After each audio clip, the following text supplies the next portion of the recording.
À Dubaï, l'aéroport international est actuellement en flammes et l'Iran teste soudainement une nouvelle raquette monstrueuse. Et pendant que tout cela se déroule, Donald Trump a adressé des menaces à l'OTAN à cause de la guerre contre l'Iran. Ce qui apparaît désormais montre avant tout une chose. Cette guerre ne se déroule pas du tout comme Donald Trump l'avait prévu. Et cela se voit particulièrement dans une phrase qu'il a prononcée hier soir devant les caméras. Aujourd'hui, la guerre avec l'Iran entre dans sa 3e semaine, ce qui est vraiment dramatique quand on pense que Donald Trump avait initialement annoncé une durée de seulement 3 à 4 jours. Et à quel point il est désormais désespéré, on peut le voir dans sa déclaration d'hier concernant l'OTAN, où il a littéralement perdu son sang-froid. Mais nous y reviendrons en détail dans un instant. Regardons d'abord l'attaque d'hier contre l'aéroport de Dubaï, car là-bas, la situation a de nouveau explosé. Des réservoirs de carburant près du terminal 3 de l'aéroport international de Dubaï sont toujours en flammes après une attaque de drone. Tous les vols à destination et en provenance de Dubaï ont été temporairement suspendus. Veuillez ne pas vous rendre à l'aéroport. Emirates vous informera dès que de nouvelles informations seront disponibles. Nous remercions nos clients pour leur compréhension et leur patience. Et tandis que les médias occidentaux expriment une fois de plus leur incompréhension face au fait que l'Iran attaque des lieux civils comme un aéroport, l'Iran vient déjà de lâcher une nouvelle bombe politique. Flash info. L'attaque iranienne contre l'aéroport de Dubaï aurait été une réponse à une frappe américaine sur l'aéroport de Merabat à Téhéran, survenue seulement 1 heure auparavant. Selon certaines informations, des navires de guerre américains se seraient approchés de Téhéran en venant de Dubaï. Et en lisant cela, je dois vraiment dire que ma compassion pour Dubaï et les Émirats arabes unis reste limitée. Car hier encore, je rapportais que l'île pétrolière iranienne de Kark Island avait été bombardée par des lance-roquettes HIMARS depuis les Émirats arabes unis. Et aujourd'hui, comme mentionné, une attaque menée par des navires de guerre américains en provenance de la direction de Dubaï. Si les Émirats ont décidé de soutenir les Américains dans leurs attaques contre l'Iran, alors ils doivent maintenant en assumer les conséquences. Je trouve cela simplement tragique pour tous les civils qui en souffrent. Mais il n'y a pas que la population civile de Dubaï qui est touchée.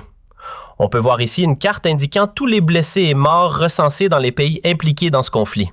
Et elle est vraiment révélatrice. Mais poursuivons avec les attaques iraniennes, car hier soir, une nouvelle superfusée a été utilisée, ce qui provoque désormais une véritable panique chez Zelensky. Une information de dernière minute, pour la première fois depuis le début de la guerre, l'Iran a lancé son missile Sejil. Ce missile est équipé d'un système à carburant solide à 3 étages, ce qui rend sa détection et son interception beaucoup plus difficiles. Ce type de propulsion permet non seulement une mise en service en moins de 5 minutes, le rendant plus difficile à repérer par l'ennemi, mais il atteint également une vitesse de Mach 14, ce qui le rend pratiquement impossible à intercepter par les défenses aériennes occidentales. Mais sa caractéristique la plus importante reste sa portée. Il peut parcourir entre 2000 et 2500 km et atteindre l'Ukraine en seulement 15 minutes. Ce n'est donc pas un hasard si l'Iran a utilisé ce missile pour la première fois hier soir, puisque Zelensky avait annoncé il y a 3 jours l'envoi de soldats au Moyen-Orient pour soutenir les Américains dans cette guerre. L'armée iranienne a immédiatement déclaré que cela faisait de l'Ukraine une partie active du conflit, et voici maintenant ce test de missile capable d'atteindre son territoire. Félicitations Zelensky. Mais il n'y a pas que lui. Il y a aussi Donald Trump qui a lancé hier un appel mondial pour constituer une flotte navale internationale afin de sécuriser à nouveau le détroit d'Ormuz. Et il semble que Donald Trump soit tellement désespéré qu'il a même demandé de l'aide à la Chine. Le résultat est clair. La France a refusé, l'Allemagne a refusé, le Japon et la Norvège également, tandis que d'autres pays comme le Royaume-Uni. Le Financial Times écrivait hier soir « Donald Trump avertit que l'OTAN fait face à un avenir très sombre si les alliés des États-Unis ne participent pas à la guerre contre l'Iran. » Il a ajouté que l'Alliance risquait un avenir très sombre si ses partenaires ne soutenaient pas la sécurisation du détroit d'Ormuz. Selon lui, il est normal que les utilisateurs de cette voie maritime garantissent sa sécurité, soulignant que l'Europe et la Chine dépendent fortement du pétrole du Golfe, contrairement aux États-Unis. Et il a conclu que des réponses négatives auraient de graves conséquences pour l'avenir de l'OTAN. Il laisse entendre que l'avenir de l'OTAN serait compromis si ses membres n'aident pas les États-Unis, ce qui donne l'impression qu'il envisage même de quitter l'Alliance. À ce stade, ce serait une catastrophe pour l'Europe, qui n'est pas prête. Mais cette menace dépasse largement l'Europe et a aussi des conséquences majeures en Asie. La Chine encercle Taïwan pendant que les États-Unis sont engagés contre l'Iran, et ce timing n'a rien d'un hasard.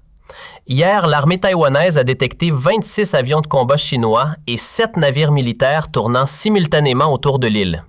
Il s'agit de la plus forte présence militaire chinoise dans la région depuis plusieurs semaines et cela se produit précisément au moment où les États-Unis annoncent l'envoi de nouvelles troupes au Moyen-Orient. Honnêtement, il ne serait pas surprenant que la Chine profite du chaos mondial pour intensifier le conflit autour de Taïwan, alors que les Américains sont déjà profondément impliqués dans la guerre contre l'Iran.